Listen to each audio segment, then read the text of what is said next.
And so all the shaman, all the ancient religions, everybody says there are the good ones and there are the bad ones, and people are interfacing. So you say, where does it begin?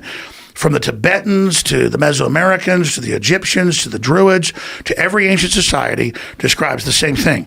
There are bad things that look like elves that have horns when they show you who they really are, and there are good things, but they don't contact you unless you contact them, and then they're almost not even concerned with what you're doing. I never bought into this, looked into it.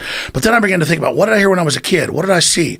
What was coming out in government documents? What was being admitted? When I read all these books about World War II and the Nazis and Hitler obsessed with the Dalai Lama and the Tibetans and what they were able to do without drugs to interface with this, and all the rituals they would do, and how they would believe that beyond the ether, like at Skull and Bones, it's a German death cult, they do rituals and take drugs to talk to the goddesses.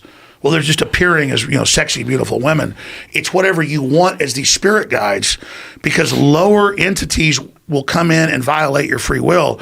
God and his angels, which are below him, will not get involved in your everyday life. They will not manipulate your free will unless you ask them in.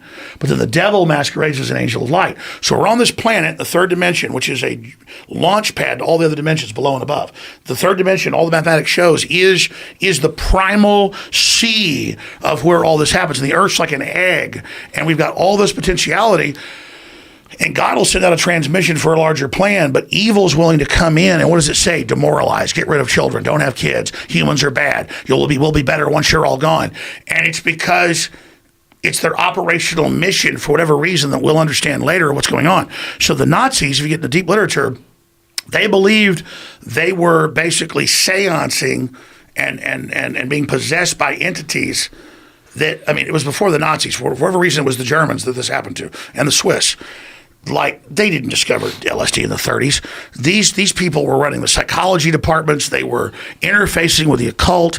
They were involved in all this crazy stuff, and it was all about their power and how great they were going to be. And the Germans were seduced.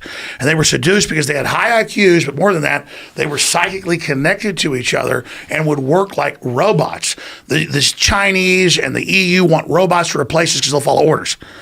And the Chinese are very conscious when they're conscious, but they're also very robotic. But the Germans are just as robotic. So this entity system picked Germans as its attempt, even in World War I, World War II, and it was manipulating the Brits as well, and offering them technologies, but two different paths. One was social control and all this other stuff with the Brits. The other was high-tech weapons, systems, interdimensional with the Germans. And so whoever these players are, and you can dial into it, but it's very dangerous. They're manipulating the British arm versus the German arm, and then they've got the Chinese arm that's almost seen as like their robot army. And so when you study it, the globalists go to these events, and they take bigger and bigger doses of drugs. They do electroshock. If you go back to Owners of Time Life books, weren't just in the 20s and 30s into LSD and other hallucinogens. And Apothecary, they were getting electroshock. They were having people turn their heart off to try to communicate with these things, to try to be dominant and get that. So